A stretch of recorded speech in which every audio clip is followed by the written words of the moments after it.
Hello and welcome to CatScan. My name is Adam Green and it's time to take a look at the Arizona Wildcats. So, how about that basketball team? The Wildcats routed Chico State 98-60. Mark Lyons scored 20 points, Solomon Hill chipped in 18 points and 8 rebounds, and Kevin Parham scored 12 off the bench. Arizona dominated a game that, well, doesn't actually count. This was the final exhibition tune-up for the Cats, who opened their highly anticipated season against Charleston Southern Sunday in Tucson.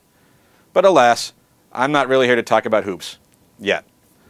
The Arizona football team, with a chance to make a real statement and position itself for a Pac-12 South title run, had, shall we say, a rough go of it in Pasadena. The Wildcats lost 66-10 in a game that was reminiscent of the one they played the last time they were ranked in the top 25. Not competitive. Arizona was down 21-0 after the first quarter and 42-3 heading into the half. The Bruins scored points on 7 of their first 8 drives and 10 of their 14 in the game. UCLA quarterback Brett Hundley nearly threw as many touchdown passes, 3, as incomplete passes, 5, and running back Jonathan Franklin tallied 162 yards and 2 touchdowns. On the bright side for the Wildcats, well, there really isn't one.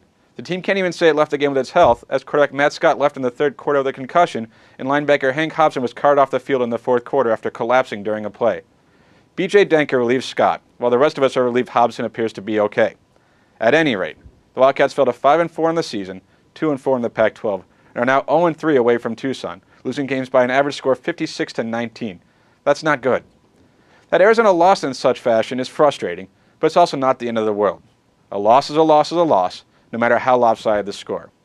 What it does mean, though, is that we have to again remind ourselves the Wildcats are not there yet. Sure, they've proven capable of beating pretty much anyone on a given day, but they cannot afford slow starts, penalties, and bad breaks. Arizona, we've learned, has to play a good game to have a chance, especially on the road. But this game is over, done. Let's move on because, well, we don't want to remember this one anymore. The Wildcats return to Tucson to face the Colorado Buffaloes in the annual homecoming game, and one would think this is a perfect opponent given where the Cats are right now. Colorado enters this game loses 5 straight and 8 of 9 on the season. They are, in a word, terrible. They are also, in a few more words, a team the Wildcats should not only beat, but beat easily. The Buffaloes currently rank 122nd in FBS in scoring, averaging just 16.1 points per game, and they're 124th in the nation in defense, giving up 46.2 points per outing. John Embry's team can't throw the ball, causing him to make a change at quarterback. He's looking to choose between Connor Wood and Nick Hirschman, neither of whom are great options. And also can't really run the ball. Colorado opponents have gained more than twice as many yards on the ground as the Buffaloes this season. So yeah, this game looks like an easy one.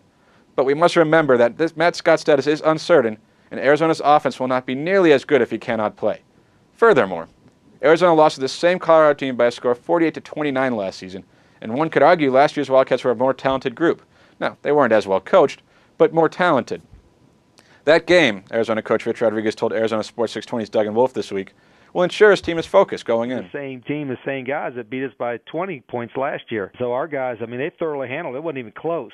And it was their same guys that are coming back this year and some of our same guys. You know, we lost a few seniors and Foles and all that. So our team, you know, I know they got whipped by Colorado pretty good last year. So it should be easy to get our guys' attention. That motivation should be enough for Arizona to come out on top. And if it's not, the fact that Colorado is one of the worst teams in the country should do the trick.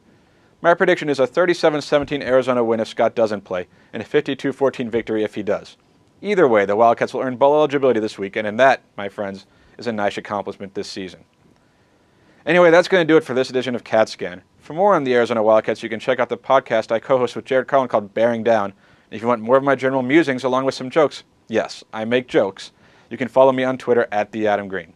Thanks for watching, and we'll do this again next week, right here on ArizonaSports.com.